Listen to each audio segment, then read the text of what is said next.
Polisi ya Nigeria yatabaye abakobwa 19 bafite hagati y'imyaka 15 na 28 batwite mu kiswe uruganda rw'impinja. Ni igikorwa cyakozwe mu mujyi urutiyende mu gihugu, bari batwawe n'ababashikishije amafaranga. Abanyamakuru muri Maroc bateraniye hanze y'urukiko iraba, aho umunyamakuru w'umunyamaroc Hajar Raisuni yakatiwe umwaka w'igifungo. Ni ku cyaha cyo gukuramo inda no guca inyuma uwo bashakanye.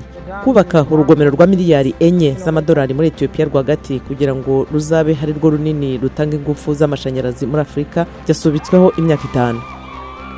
Meghan Markle washakanye n'igikomangoma w'Ubwongereza yavuze ku kamaro ko gutera ingabo mu bitugu abagore, aho yabyiyemeje ubwe kuri kaminuza ya Johannesburg muri Afrika y'Epfo kuri wa kabiri.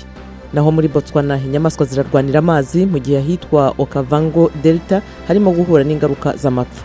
Abahinzi bo mu karere bavuga ko guverinoma yabijeje amapompo y'amazi kugira ngo barengere ubuzima bw'inyamaswa n'ibyo bahinga.